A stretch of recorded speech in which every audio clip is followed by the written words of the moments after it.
आयो शरण बिहारी शंभु तार तार तू।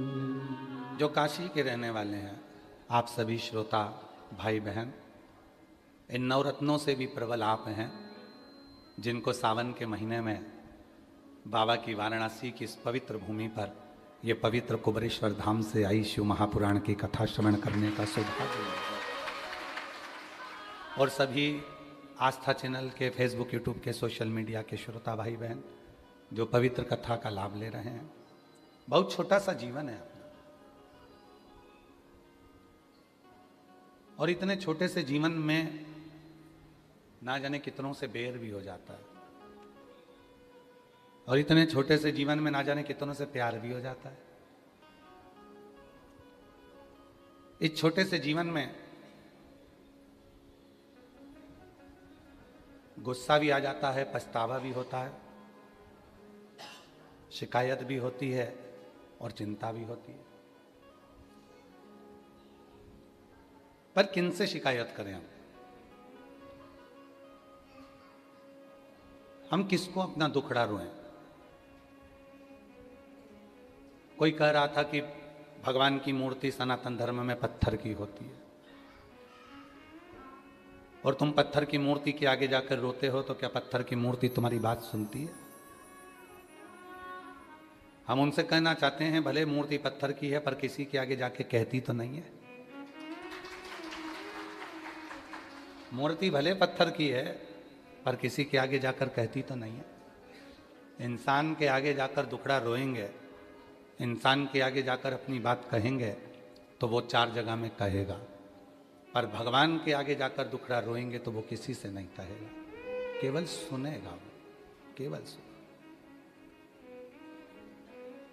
और कितना सुनता है वो, कितना कितना श्रवण करता है वो। कल एक कथा चल रही थी वाराणसी की कि बाबा माँ जगतजननी अम्बा जगदम्बा ने विजया सखी का साथ लेकर भ्रमण किया, और उस भ्रमण में देखा कि दुनिया सब दुखी है, संसार में कोई सुखी नहीं है। तुम्हें जितने संसार के संत, महात्मा, जोगी, सन्यासी, तपस्वी, साधक, उपासक, जितने सेठ सेठानी, जितने दुनिया के करोड़पति, अरबपति, दुनिया के वैभवपति, जितना दुनिया का गरीब आदमी, दुनिया का मीडियम आदमी, दुनिया के बच्चे, दुनिया के बुढ़े, जितने भी तुम्हें नजर आ रहे हैं, संसार में कोई सुखी नहीं है, कोई। ये व्यर्थ की बात है कि हम सुखी हैं, ये व्यर्थ की बात है कि मैं सुखी हूं, व्यर्थ है। कोई सुखी नहीं। कितना दर्द छुपा है ये मानव शरीर में, ये मानव ही जान सकता है, कोई दूसरा इसको महसूस नहीं कर सकता, कोई इसको जान नहीं सकता। मेरी जीजियों, मेरे जीजाओं,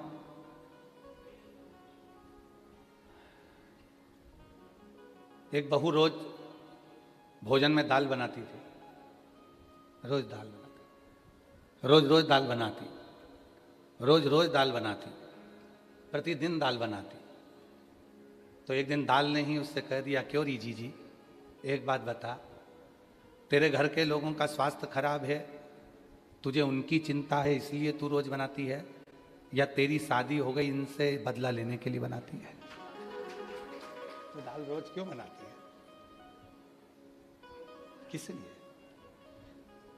जब इतनी सारी सब्जियां हैं तो रोज रोज दाल बनाने की जरूरत क्या है? कभी कभी हम भी हमारे घर में कह देते हैं कि भाई रोज प्रतिदिन तुम दाल बनाते हो, तो क्या बात क्या है, कोई तुम्हारी डिमांड हो तो बताओ कि भाई दाल ही दाल बन रही, क्या बदला ले रहे हो? कौन संसार का एक मनुष्य ढूंढकर बता दो जो पृथ्वी पर जन्म लेने के बाद दुखी ना हो। और मनुष्य को जाने दो, भगवान को भी लेकर आ जाओ। वकील साहब, परमात्मा को भी अगर पृथ्वी पर जन्म लिया है तो उनको भी दुख ने घेर लिया है। राम जी अगर पृथ्वी पर आए तो उनको भी दुख ने घेरा, 14 वर्ष के लिए वनवास गए। केवल यही दुख समाप्त नहीं हुआ, सीता जी की अग्नि परीक्षा हो गई, माता जानकी अयोध्या आ गई और वापिस उनको आक्षेप लगाकर फिर उनको भेज दिया गया। वन में ऋषि के घर में उनके बच्चे का जन्म हुआ, खुद की धर्म पत्नी खुद के सामने पृथ्वी में समा गई। जरा विचार करिएगा कि कितना दर्द मनुष्य के देह में होता है जिसको सहना पड़ता है। जाने दो, भगवान कृष्ण को भी पृथ्वी पर आना पड़ा, कितना दर्द सहना पड़ा। कारागार में जन्म लेते हैं, रातों रात निकलकर यमुना के पार होकर अपने बाबा के पास पहुंचते हैं। नंद बाबा के घर में आराम से 6-7 वर्ष की आयु तक निवास करते हैं और वहां से फिर भागना पड़ता है, जाना पड़ता है, तो मथुरा पहुंच जाते हैं। मथुरा में भी लोग नहीं छोड़ते तो द्वारका चले जाते हैं, गालियां देते हैं, अपशब्द कहते हैं तो द्वारका का निवास कर लेते हैं। और द्वारका में भी सुख कहाँ था, आखिरी में वो द्वारका में रहने वाले भी सब पानी में डूब जाते हैं और भगवान के चरण में बाण लग जाता है और भगवान गोलोक धाम चले जाते हैं। दुख कहाँ नहीं। मानव का जो देह मिला है, मानव का जो शरीर मिला है, ये ऐसी थोड़ी ना मिल गया। और इस मानव देह में शिव महापुराण की कथा में तुमरुका जी चंचुला देवी से कहते हैं कि चंचुला, यदि मानव का शरीर मिल जाए और उस मानव शरीर में भगवान शंकर का कोई गुणगान करने का मौका मिल जाए तो समझ लेना कि तुम्हारे पूर्व के सारे कर्म कट रहे हैं और तुम्हारा जीवन अब आने वाला समय तुम्हारा श्रेष्ठ बनता चले। बोल बम का नारा है, वो जीवन का एक लक्ष्य बन जाए। और कोई पिछले जन्म के अच्छे कर्म मुझे बाबा तेरा साथ मिला, कोई पिछले जन्म के अच्छे कर्म मुझे बाबा तेरा साथ मिला। जहाँ सारी दुनिया झुकती है, जहाँ सारी दुनिया झुकती है, मुझे वो आली दरबार मिला, दरबार मिला। कोई पिछले जन्म के अच्छे कर्म मुझे बाबा तेरा साथ मिला। कोई पूर्व का कर्म अच्छा था, वाराणसी में जन्म हो गया। कोई पूर्व का कर्म अच्छा था, जो आप और हम वाराणसी की इस पवित्र भूमि पर श्रावण महीने में शिव महापुराण की कथा श्रवण कर रहे हैं। कोई पूर्व का कर्म अच्छा था, जो बाबा ने अपने को कथा का एड्रेस भी बता दिया और अपन यहाँ बैठ भी गए और कथा सुनने का आनंद भी प्राप्त किया। कोई पूर्व, आप सबको मालूम है, एक बात बताएं, ये कुबेरेश्वर धाम से ये शिव पुराण जो चलती है ना, ये तिजोरी का वो खजाना है जो बिना दिए रहती नहीं है।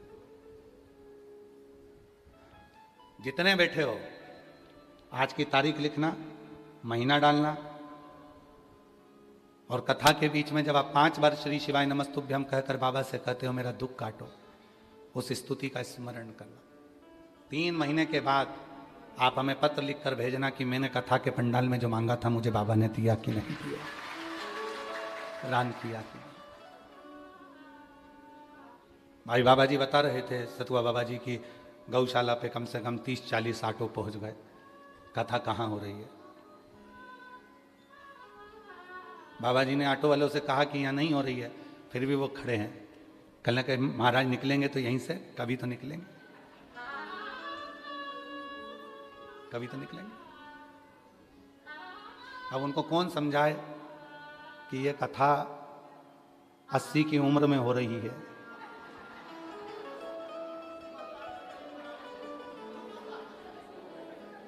अब एक उम्र हो जाती है व्यक्ति की, बचपन, जवानी, अधेड़ी, बुढ़ापा, ये सब आता है और ये उम्र निकलती जाती है। तुम मुझे छुपा ना पाओगे, शिव कहते हैं। शिव कहते हैं कि कठिन है, बहुत कठिन। हमें कथा याद आ रही है, बहुत पुरानी है परंतु स्मरण में आ रही है। एक बहुत पुरानी कथा है, एक स्मरण आ रही है। एक पत्नी का पति था, वो कभी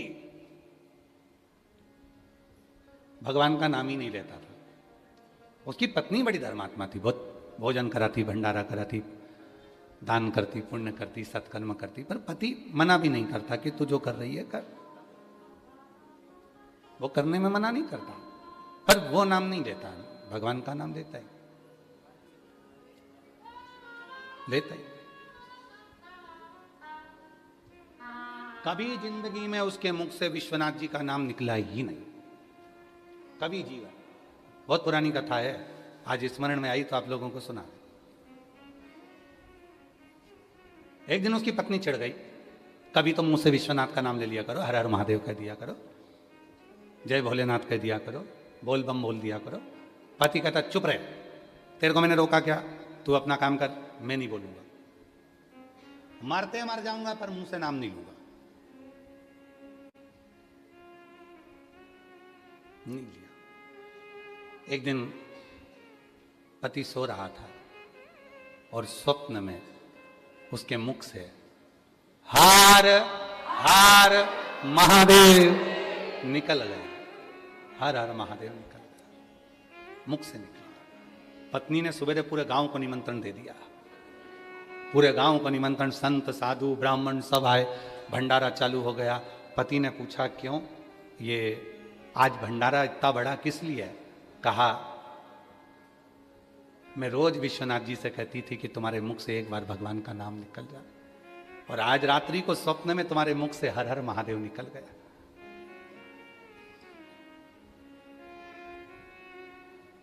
सही में?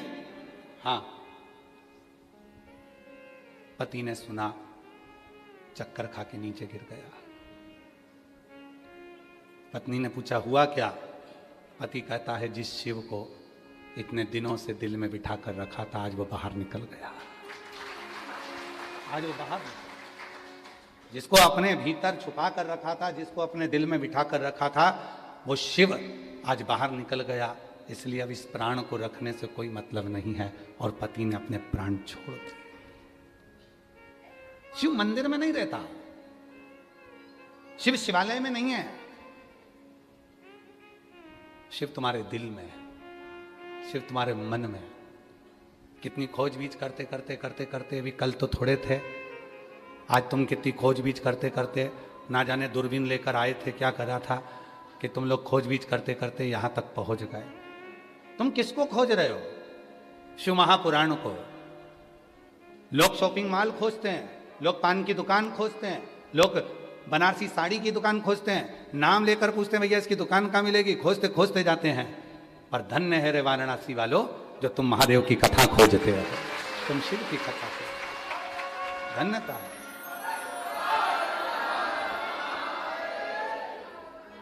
हमको लगता है तुम सतुआ बाबा की सब पार्टी वाले हो। सब शिव की कथा ढूंढ रहे हो, खोज रहे हो। अभी इससे बढ़कर प्यार क्या हो सकता है तुम्हारा? जरा विचार करिए कि तुम किसको खोजने निकले हो, किसको? और कहीं तो मिलेगा भोला भंडारी, कहीं तो मिलेगा भोला भंडारी, कभी तो सुनेगा भोला भंडारी, कभी तो सुनेगा भोला भंडारी, कहीं तो मिलेगा भोला भंडारी, कहीं तो मिलेगा भोला भंडारी, कभी तो सुनेगा भोला भंडारी। शिव कथा कर रही है, भगवान शंकर की पवित्र कथा कर रही है। पार्वती मैया विजया जी के साथ में भ्रमण पर निकली हैं, सबको दुखी देख रही हैं, सब कष्ट में हैं, कोई सुखी नजर ही नहीं आ रहा। संसार में इतना रोग, इतनी बीमारी फैल गई है कि जिन बीमारियों के नाम तक लोगों ने नहीं सुने थे, ऐसी ऐसी बीमारी संसार में आ गई, और उस बीमारी का कोई हल भी नहीं निकल रहा, कोई हल नहीं। बाबा जी एक कैंसर हॉस्पिटल में हम उनका बुलाना हुआ कि कैंसर के मरीजों से एक बार मिलना है। हम पहुंचे, देखा परिवार के लोग अटैचियों में पैसा लेकर खड़े थे और डॉक्टर के हाथ जोड़कर कह रहे थे कि इनको बचा लो। धन है पर समय नहीं है, धन है समय नहीं। हमने उस हॉस्पिटल के डीन को बोला कि भाई एक काम करो कि ये सब पैसा अपनी जगह काम करेगा, दवाई अपनी जगह काम करेगी, आप एक काम करो इस हॉस्पिटल में चारों तरफ पंचाक्षर मंत्र नमः शिवाय या षडाक्षर मंत्र ओम नमः शिवाय या महामृत्युंजय मंत्र या श्री शिवाय नमस्तुभ्यम इसके धीमी आवाज में चलने दो। मुझे विश्वास करता है मेरा, दवा काम करेगी तो उसके साथ दुआ का होना जरूरी है, तो व्यक्ति ठीक होना पड़ेगा। दवा काम करेगी पर उसके साथ दुआ बहुत जरूरी है। 100 रुपए अगर कमाना तो उसमें से 1 रुपया अपने दोनों हाथों से धर्म में लगाना, तो वो 99 रुपए तुम अपने शरीर पर खर्च कर सकते हो, खर्च कर सकते हो। बाबा जी आप तो सीहोर आए हैं, चतुर्वेदी जी भी पहुंचे, बंसल जी भी पहुंचे, अम्बाला वाले भी पहुंचे, आप सब गए हो सीहोर। सीहोर दुनिया के लोग कहते हैं बाबा बाबा बाबा, इतना बाबा के पास माल है, इतना बाबा के पास माल है। उनको कौन समझाए जब कुबेरेश्वर बाबा ही बाबा के साथ में है, जब कुबेर भंडारी ही साथ में है, तो माल की क्या कमी होगी, माल की क्या कमी होगी। पर एक बार मेरा निवेदन है, जितने लोग ऑनलाइन में 1 रुपया भी दान करते हैं, आप सबसे निवेदन है, जो चवन्नी भी आप हमारे 1 रुपया भी अगर हमारी विटलेश सेवा समिति को दान करते हो, कुबेरेश्वर धाम को देते हो, पंडित प्रदीप मिश्रा को यदि चवन्नी भी देते हो, तो आपको एक बार जिंदगी में सीहोर में आकर देखना चाहिए कि तुम्हारा दिया गया वो 1 रुपया सीहोर वाले बाबा ने कहीं खुद के ऊपर तो खर्च नहीं कर दिया। आपको आकर देखना चाहिए कि वहाँ कितने हजार लोग भोजन कर रहे हैं, कितने लोगों का निःशुल्क वहाँ इलाज चल रहा है, कितने लोगों के लिए एम्बुलेंस चल रही है, कितने लोगों के लिए भंडारा चल रहा है, कितने लोगों की शिक्षा की व्यवस्था हो रही है, कितने लोगों की चिकित्सा की व्यवस्था हो रही है, कितने लोगों के ठहरने की व्यवस्था हो रही है, और कितने लोगों को जब उनके पास कुछ नहीं रहता तो उनका घर बनवाने कर उनके घर में अलमारी में कपड़े धर कर वापिस आने की व्यवस्था भी कुबेरेश्वर धाम परिवार है। उनको देखना चाहिए। जब खुद की तिजोरी है तो क्यों डरना, किस चीज के लिए डरना, किस चीज का विचार करना। और आप सबसे निवेदन है, आपने अगर चवन्नी भी दी ना तो आपको आना चाहिए, एक बार कुबेरेश्वर धाम जरूर आकर देखो, अपनी आंखों से देखोगे तो मालूम पड़ेगा तुमको कि वहां क्या है। क्यों लाखों लोग वहां कुबेरेश्वर धाम पर जाते हैं, क्यों लोग कावड़ भरने के लिए जाते हैं, लोग क्यों पहुंचते हैं। और निवेदन है, कभी जिंदगी में बन सके तो एक बार कुबेरेश्वर धाम की कावड़ भी भर कर देखना। वो हाथ में केवल पानी के 2 लोटे नहीं रहेंगे, तुम्हारे हाथ में केवल वो डंडा नहीं रहेगा, वो बांबू नहीं रहेगा, वो 2 लोटा जो तुम बांध कर मां सीवन का जल लेकर कुबेरेश्वर धाम जा रहे हो, वो केवल जल नहीं होगा, तुम्हारे जीवन का सबसे बड़ा सुख होगा, तुम्हारे जीवन का सबसे बड़ा होगा। कोई साधारण नहीं।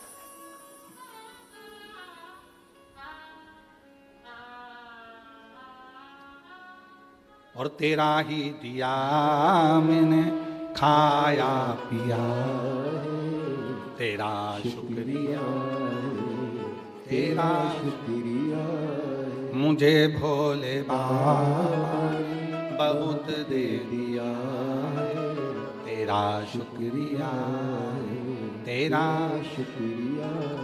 तो विजया ने माता पार्वती जी के साथ देखा कि सब दुखी हैं, कोई सुखी नजर ही नहीं आ रहा। यहां तो सब दुखी हैं, सब।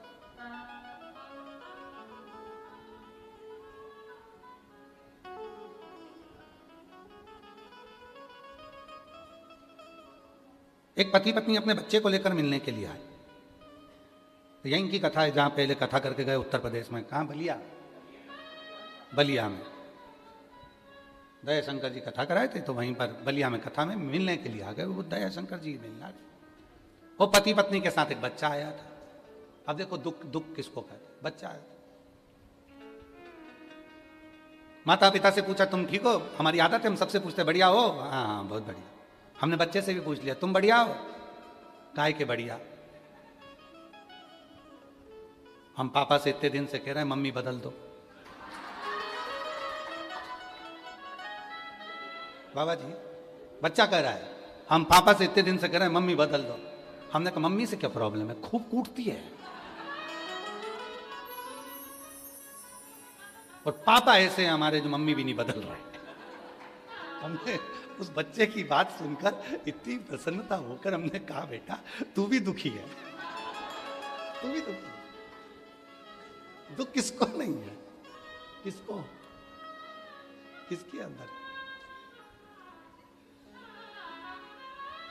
कहां दुख नहीं है, सब दुखी है। पार्वती जी ने देखा कि सब कुछ दुखी है। अब चिंता में पार्वती जी पड़ गई, चिंता। यहीं एक तरफ वरुणा है, एक तरफ असी है। यहीं असी नदी का तट था जहां मां पार्वती जी मौन होकर बैठ गई। मौन होकर एकदम चुप, मौन। ये दोनों जो नदियां हैं ना, वरुणा और असी, और जिसके बीच में बसी है वाराणसी, ये कोई साधारण नदियां नहीं है। जिनके बीच में मेरा महादेव आकर बैठा है। ये वरुणा और असी दोनों नदियों के मध्य में ये वाराणसी जो बसा हुआ है, ये दोनों नदियां कोई साधारण नहीं है। गंगा में जो बल है, मां गंगा की आराधना और साधना में जो बल है, वही वरुणा और असी में भी बल है।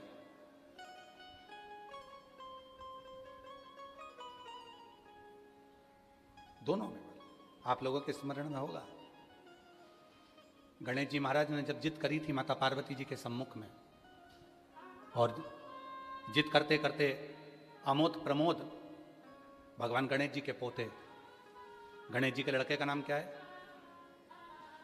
जम के बोलो। शुभ और लाभ। और गणेश जी के पोतों का नाम क्या है? अमोद और प्रमोद। गणेश जी के पोते का नाम, शिव जी के परपोतों का नाम है अमोद प्रमोद। दोनों अमोद और प्रमोद आकर खड़े हो गए थे, और जिनका तप बल अमोद और प्रमोद का इतना प्रबल हुआ था, उस तप बल के कारण ये वरुणा और असी का दोनों का प्रागट्यता मानी जाती है। ये कोई साधारण नहीं, अमोद और प्रमोद। असी नदी के पवित्र तट पर मां बैठ गई। और आपको मालूम होगा, मां पार्वती, जैसे शिव जी का नाम यहां पर काशी विश्वनाथ पड़ा, वाराणसी में भगवान शिव को विश्वनाथ कहते हैं। आसी नदी के तट पर बैठकर मां पार्वती जी जब बहुत चिंता में डूब गई, और बहुत चिंता व्यापी, आप लोग तो काशी के हो तो आप लोगों को ज्यादा ज्ञान होगा, हम तो इतना नहीं जानते, पर जो हमारे शास्त्रों ने हमको दिया वो हमने आपको बताया। पर हमसे ज्यादा आप वाराणसी के निवासी इस बात को जानते होंगे कि असी नदी के तट पर मां पार्वती जी भगवान शिव के लिए बैठ गई कि ये सब इतने दुखी हैं, संसार का मनुष्य इतना दुखी है, तो मौन होकर बैठ गई। और तब असी नदी के तट पर बैठकर मां पार्वती जी ने गहन चिंतन किया, और इतना चिंतन किया कि पार्वती जी के तन के जो वस्त्र थे वो भी गल चुके थे। तो वृक्ष के पत्तों को पहन लिया, वृक्ष के फूलों को अपना श्रृंगार बना लिया, पर वहां से वो गई नहीं। और जब गई नहीं, तब माता पार्वती जी का नाम हो गया अरण्यानी। क्या नाम पड़ा? अरण्यानी। अरण्यानी माता पार्वती जी का नाम पड़ा। लोग उनको अरुण्या भी कहते हैं। अरुण, अरण्यानी माता पार्वती का नाम हो गया। बैठी, चिंता में बैठी, बहुत देख रही है, सब दुखी है, कोई सुखी नहीं है, सब संसार सागर का हर मानव दुखी है।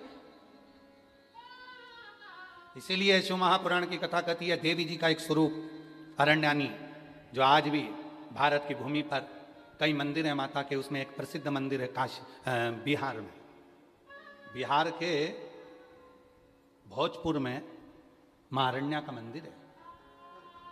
अरण्यानी माता, अरण्या देवी का, बिहार के भोजपुर में, जो अस्सी घाट पर बैठकर महाराज अस्सी नदी के तट पर जो माता देवी ने, माता ने जो तप साधना करी अस्सी में, वो तप साधना का कि ये सब दुखी क्यों है। और इसीलिए आज भी नियम है महाराज, आज भी नियम है, अगर बहुत दुखी मनुष्य होता है, बहुत तकलीफ में होता है, बहुत कष्टप्रद होता है, उसके दुख का जब कोई निवारण ही नहीं होता। कहीं कोर्ट का केस, कचहरी, थाना, पुलिस, डॉक्टर, कहीं एक्सीडेंट, कहीं फैक्ट्री चलती चलती बंद हो गई, व्यापार चलता चलता बेकार हो गया, हर तरह से जब वो हताश हो जाता है, तब अब आप लोग तो बिहार भोजपुर जाकर, बिहार के भोजपुर में अरण्या देवी का मंदिर है, और आप तो वहां नहीं जा सकते, तो उसके लिए 7 लाल पुष्प या एक ही पुष्प की 7 लाल पत्तियां, 7 दुर्वा के साथ में, 7 लाल अक्षत के साथ में, यदि अरण्यानी देवी के नाम से, अरण्यानी देवी के नाम से यदि बेलपत्र के वृक्ष के नीचे समर्पित कर दिया जाता है, तो वो अरण्यानी देवी तुम्हारे घर के जितने भी दुख होते हैं, चाहे कोर्ट से जुड़ा हो, पुलिस से जुड़ा हो, चाहे फैक्ट्री बंद हो रही हो, व्यापार बंद हो रहा हो, तो अरण्यानी देवी उसको संभाल लेती है और बल देकर उसको पुनः आगे बढ़ा देती है। अरे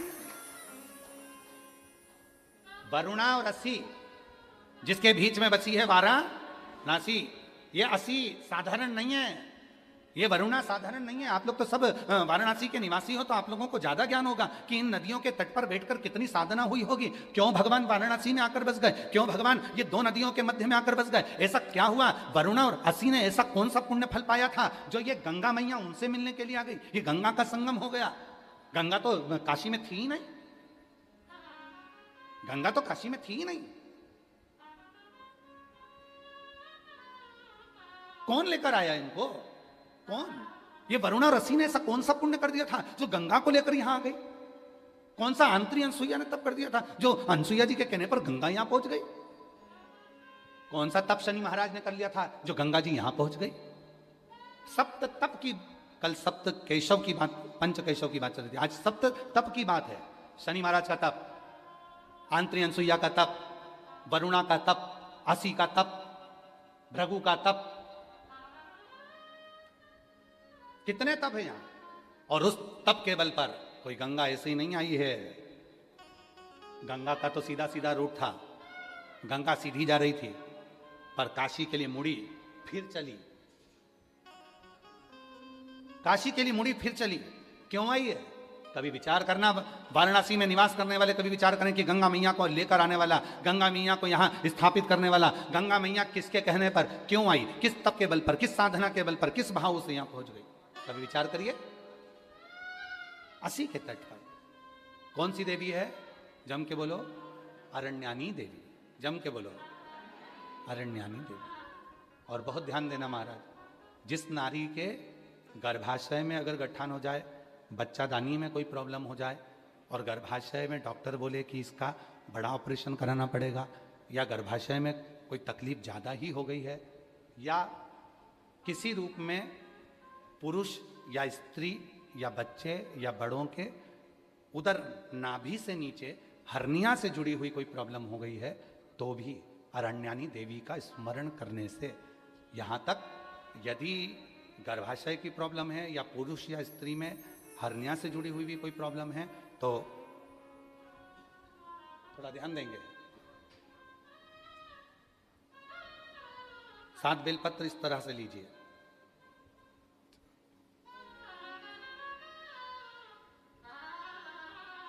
ये 7 बेलपत्र लीजिए।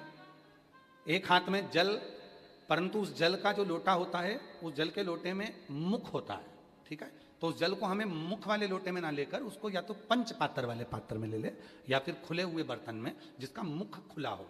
कटोरी है, कटोरी का मुख नहीं बंधा होता, प्लेट का मुख नहीं बंधा होता, लोटे का मुख बंधा होता है। लोटा का मुख ऊपर से बंधा होता है, मतलब बंधा मतलब लोटा ऐसा आगे जाके सक्रिय हो जाता है, नीचे से चौड़ा हो जाता है। खुला हुआ प्लेट ले ले, कटोरी ले ले।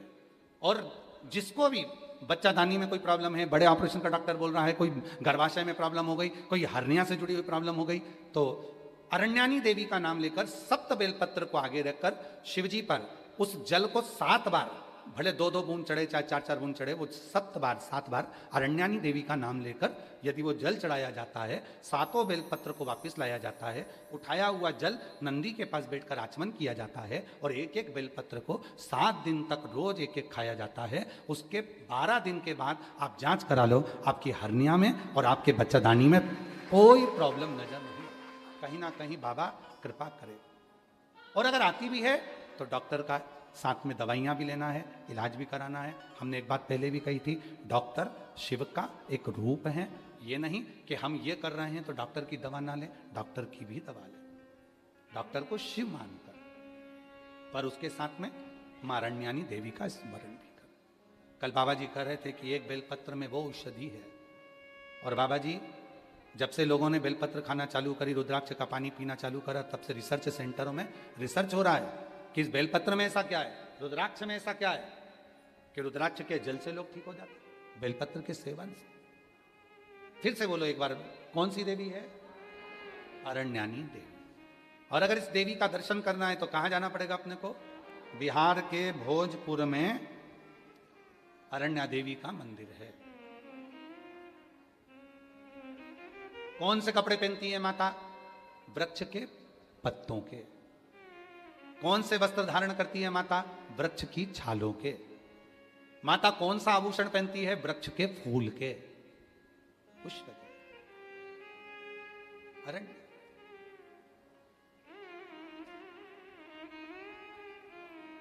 महाराज, हमारे सनातन धर्म में लोग, दुनिया के लोग भले हंसें, ताना कसें, पर हमारा सनातन धर्म इतना मजबूत है, उसकी पूजन पद्धति, उसके श्रृंगार एक ऊर्जा देते हैं।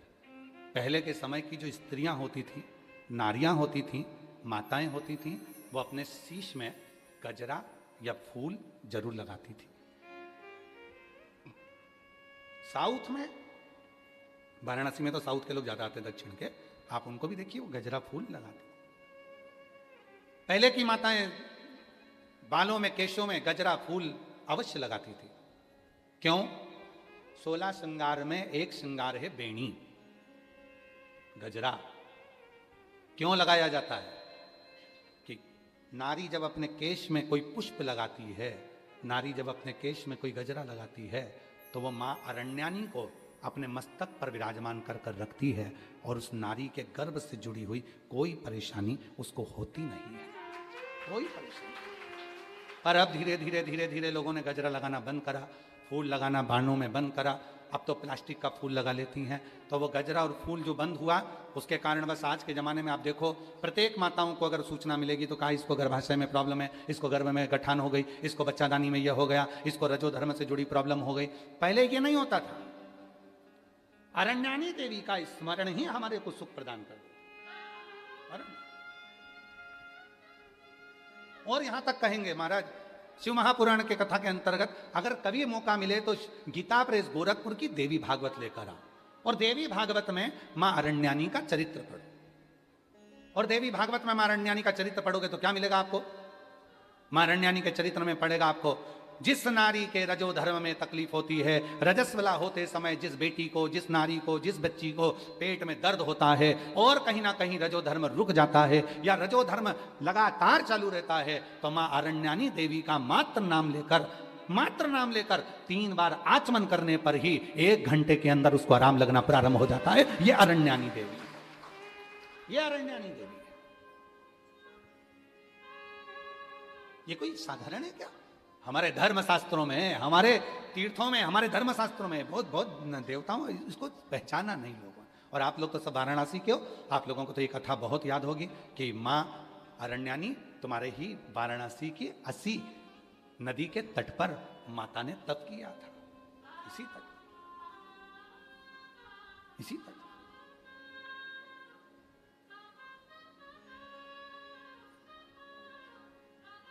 और शिव शंकर भोले भाले, मां गोरा के घर वाले, तुमको लाखों प्रणाम, तुमको लाखों प्रणाम, तुमको लाखों प्रणाम, तुमको लाखों प्रणाम। शिव शंकर भोले भाले, मां गोरा के घर वाले, तुमको लाखों प्रणाम, तुमको लाखों प्रणाम, तुमको लाखों प्रणाम, तुमको लाखों। अरण्यानी देवी, एक बार वापिस बोलेंगे सभी, जितने आस्था चैनल पर सुन रहे हैं, जितने फेसबुक यूट्यूब पर सुन रहे हैं, जितने सोशल मीडिया पर सुन रहे हैं, और जितने काशी की इस पवित्र धरा पर इस भवन में बैठकर सुन रहे हैं, वो कौन सी देवी है जो व्यक्ति के उदर से जुड़े हुए उसके नारी के एक एक रोग को समाप्त कर देती है? उसका नाम है अरण्यानी देवी। अरे रोगों को समाप्त, रोग मिटा दे। अरे महाराज, आप बता सकते हो किसी को, भाई ये प्रॉब्लम है, आप अरण्यानी का नाम लो, 3 बार आचमन करो, आचमन करो। विजय ने कहा मां पार्वती जी से कि ये तो सब दुखी हैं, और पार्वती जी भिड़ गई तप साधना में, उठती नहीं है, कपड़े गल गए। कितना तप करा होगा माता पार्वती जी ने, जरा विचार करिए कि वस्त्र तक गल गए। पत्ते का श्रृंगार किया, फूलों का श्रृंगार किया मां पार्वती, पत्र पुष्प। तब मेरे बाबा भोलेनाथ कैलाश से आ गए। सबसे पहले अगर मेरे भोलेनाथ आए तो पार्वती के पास आए। उठो पार्वती, उठो, चलो कैलाश। नहीं, मैं इनको दुखी नहीं देख सकती। दुनिया के लोग मुझे माँ कहते हैं, और माँ का मतलब आपको मालूम है? माँ का मतलब मालूम है आपको?